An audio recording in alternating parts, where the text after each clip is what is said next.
नमस्कार दोस्तों। आज हम बात करेंगे टैक्स सेवर ईएलएसएस फंड के बारे में। दोस्तों, मेरे कुछ व्यूअर ने रिक्वेस्ट भेजा था कि मैं ईएलएसएस फंड्स के बारे में डिस्कस करूं और 3 बेस्ट ईएलएसएस फंड बताऊं जिसमें कि इन्वेस्ट करके टैक्स भी बचाया जा सके और फिनेंशियल ग्रोथ भी किया जा सके। तो दोस्तों, मैं कुछ फंड डिस्कस करूंगा। तो ध्यान रखना है कि दोस्तों, ये एक इन्वेस्टमेंट एडवाइस नहीं है। आपको अपनी रिसर्च अच्छे से कर लेना है और उसके बाद इन्वेस्टमेंट करना है। मैं जस्ट एक गाइडिंग फैक्टर की तरह आपसे फंड को डिस्कस करूंगा ताकि आप उसको अच्छे से एनालाइज कर सके और इन्वेस्टमेंट कंटिन्यू कर सके। तो दोस्तों, 3 बेस्ट ईएलएसएस फंड्स हम डिस्कस करेंगे, जिसमें सबसे पहले मैं डिस्कस करूंगा Motilal Oswal ELSS tax saver fund के बारे में। दोस्तों, यह फंड जो है एक बहुत ही अच्छा फंड है। इसका ट्रैक रिकॉर्ड भी अच्छा है। इसकी total AUM, asset under management, जो फंड हाउस को के पास जो अवेलेबल फंड होते हैं मैनेज करने के लिए और इन्वेस्ट करने के लिए, उसको एयूएम बोलते हैं।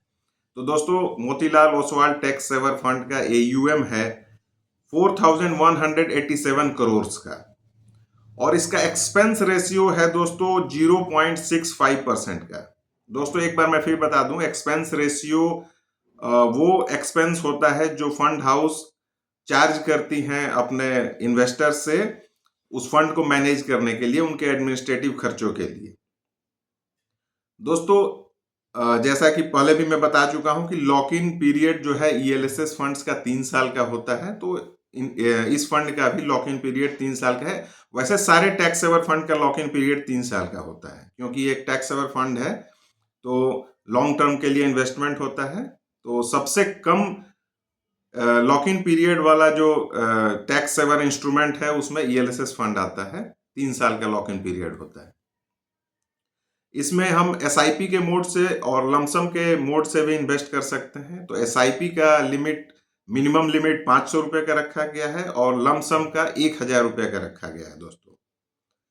और इसकी रिटर्न की बात करें दोस्तों, तो 1 साल का रिटर्न इसका 54% का है, 3 साल का 43% एंड 5 ईयर्स का 34% का है। तो दोस्तों, इस तरह से रिटर्न के बेसिस पे हम देख सकते हैं कि एक बहुत ही अच्छा फंड है। एसेट अंडर मैनेजमेंट भी ठीक ठाक है, कंपनी का मैनेजमेंट भी सही है। सेकेंड फंड दोस्तों, हम बात करेंगे SBI long term equity fund का। यह भी एक टैक्स सेवर फंड है दोस्तों। लॉक इन पीरियड इसका भी 3 साल का है। एसेट अंडर मैनेजमेंट की बात करें तो यह काफी ज्यादा है, 27,559 करोड़ का। और एक्सपेंस रेशियो है दोस्तों इस फंड का 0.94%।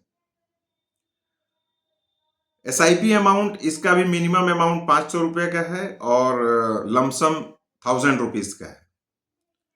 रिटर्न की बात करें दोस्तों तो 1 साल का रिटर्न 39%, 3 इयर्स का 26%, 5 इयर्स का 26% और 10 साल की बात करें तो 20% का। मोतीलाल ओसवाल फंड का ट्रैक रिकॉर्ड 10 साल से कम का है, इसलिए 10 साल का उसमें रिटर्न शो नहीं हो रहा है। और एसबीआई लॉन्ग टर्म इक्विटी 10 साल से ज्यादा का इसका ट्रैक रिकॉर्ड है, तो 10 साल का रिटर्न जो है 20% का रखा गया। नेक्स्ट हम बात करेंगे टाटा ईएलएसएस फंड का। दोस्तों, इसका एसेट अंडर मैनेजमेंट 4680 करोड़ का है। एक्सपेंस रेशियो 0.7% का है। लॉक इन पीरियड सारे ईएलएसएस फंड की तरह 3 साल का है। मिनिमम एसआईपी अमाउंट 500 का और लमसम 1000 रुपीज का है।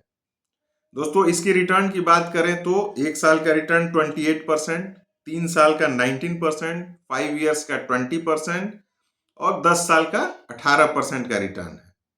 तो दोस्तों, इस तरह से हम देख सकते हैं कि रिटर्न के लिहाज से और ट्रैक रिकॉर्ड के लिहाज से, एसेट अंडर मैनेजमेंट के लिहाज से ये 3 फंड जो हैं अच्छे दिख रहे हैं और एक डिसेंट रिटर्न है।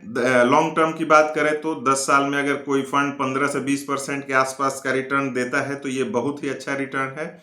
और ये एसेट अपना जो हम क्रिएट कर रहे हैं उसमें ग्रोथ में काफ़ी अच्छा रहेगा और ये काफ़ी ग्रोथ देगा। तो आप इस तीनों फंड के बारे में ज़्यादा अपने स्तर से एनालाइज कर सकते हैं और इन्वेस्टमेंट कंटिन्यू कर सकते हैं। दोस्तों फिर एक बार मैं बता दूं, ये एक इन्वेस्टमेंट एडवाइस नहीं है, आप अपना रिसर्च जरूर करें। रिसर्च करने के लिए आप बहुत सारे ऐप्स अवेलेबल हैं, आप उस पर रिसर्च करके अपना इन्वेस्टमेंट जर्नी को कंटिन्यू कर सकते हैं और टैक्स सेविंग भी कर सकते हैं और फिनेंशियल ग्रोथ भी कर सकते हैं। दोस्तों अगर ये इन्फॉर्मेशन पसंद आई हो तो लाइक एंड सब्सक्राइब कर लीजिएगा और अपने रिक्वायरमेंट कमेंट के थ्रू हमें बताते रहिएगा ताकि हम वीडियो बना करके आपको अपडेट कर सकें। धन्यवाद दोस्तों।